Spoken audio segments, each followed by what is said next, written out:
مرحبا بكم مرة أخرى في كوجينتي. اليوم رجعت لكم إن شاء الله باش نعملوا مع بعضنا طاجين تونسي ساهل وبنين.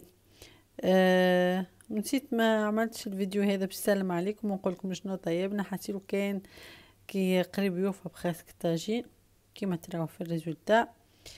تاو علينا كان ندخلوا مع بعضنا على ربي ونبداو. اول حاجه نعملوها حطيت شويه زيت كيما تراو فيه في الطنجره وقصيت بصل على حسب كبر البصل نتاعكم. انا اشتري بصله خاطر ما شاء الله كبيره ونحط نقليه دوب ما تراوه يبدا يذبل شويه. نحط معاه كان عندكم دجاج ولا سكالوب كيما تحبوا انتم. انا عندي شويه سكالوب باش نعمل بيه ومن بلوس من بعد يتفتفت فيسع يعني اسهل هكاك وانتم كيما تحبوا. نفوح شويه ملح بالطبيعه حسب الرغبه، فلفل اكحل، شويه تابل كرويه. اهم حاجه في الطاجين نتاعنا الكركم. قلينا نمرقوا شويه وديما نحركوا ونبعدين ونغطيوه ونخليوه يطيب في عقله. هو في ساعه يطيب على خاطر الاسكالوب ما فيهوش روح معناتها. نجمو تزيدوا بيان سور من الدجاج ولا الاسكالوب باش طيبوا به على حسب البلاطو نتاعكم معناتها. راهو على حسب قداش فما من واحد في العائله.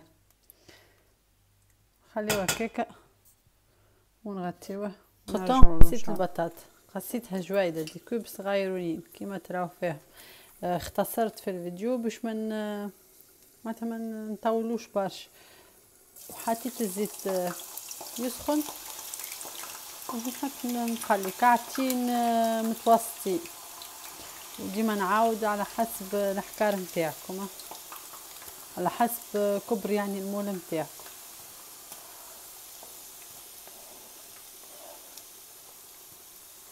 مادام تقليت البطاطا نمشيو للفاز اللي بعد يدو في يد خوه يعني كله مع بعض.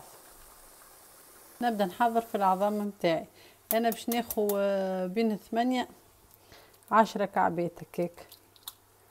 اي يعني حارتين ونص كما قلت لكم من الاول على قد المول اللي باش تستعملوه نتوما وقداش من عبد.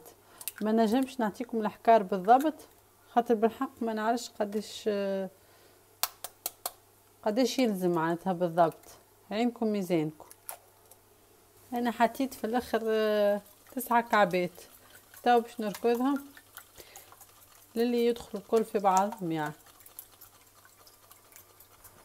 تو نزيدوه جبن مرحي. انا نستعمل بارميزان وانتم كل قدير وقدروا بالطبيعه. ومهم ردوا بالكم من الجبن المالح ديما اقراو حسابكم. الجبن توابع قد ما تعطيوه الطاجين يعطيكم البنه. راه ديما عينكم ميزانكم وعلى قد هذيك الجمله الشهيره اللي نجم نقولها لكم الجمله التونسيه. عينكم ميزانكم في الحكار قداش من عبد. والمعدنوس ما تكثروش منه زاده مش شوي. عينكم ميزانكم ان شاء الله بركم تكرهونيش على عينكم ميزانكم. وعندكم واحده خميره تاع جاتو ونخلطوهم مع العظام هذو. توا البطاطا اللي قليناها حطيتها فوق بابي باش تستقطر وتشرب الزيت نتاعها. هاكا نحاول نعطيكم ديزاستوس في وسط الوقت يعني في وسط الروسيت في وسط الحديث معناتها. ان شاء الله المهم كل شيء واضح هسين. ناخذوا الاسكالوب تاب ونبداو نفتفتو فيه. كان تحبوا نتوما تعملوا كيما الناس بكري تفتفتوا وتهرسوه بالمهرس ولا تعملوه بالميكسور نتاعكم معناتها فيسع تبداو مزروبين. اسهل لكم زاده اللي يساعدكم حاسيلو تحبوا بيديكم كما تحبوا انتم. المهم كي تكملوا تفتفتوه تحطوه فوق اللي خلطناه قبيله مع بعضنا. شفتوه كيفاش ما شاء الله بذر الاسكالوب هذا ونفتفت ونحط غادي شويه في فمي عادي ديريكت. حسيت سامحوني خاطر صوتي كأنه بح ما نعرفش شنو اللي صار.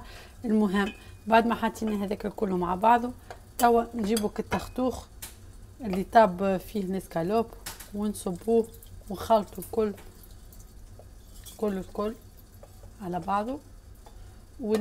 انتخطون نشعلوا الفور خاطر سايق باش نحطوه توا في المول نتاعو.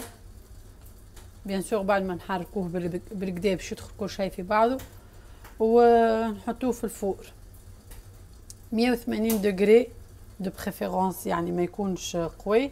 وعينكم ميزانكم، الجمله الشهيره حسيب التونسيه ما شاء الله على لغتنا. حسب التقريب يعني 20 دقيقه هكاك. وانتم والفور نتاعكم بالطبيعه ديما ثبتوا حسيب.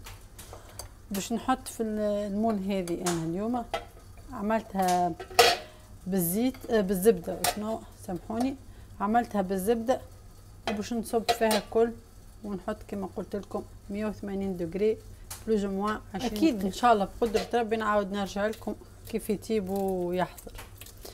وانتم المول اللي تحبوا انتم، كان عندكم بيريكس ولا اي حاجه، جوست اليوم حبيت نعمل حاجه ديفيرونت يعني. بصراحه مول جديد فرحانه بيه هذاك علاش. يلا نرجع لكم بعد ان شاء الله.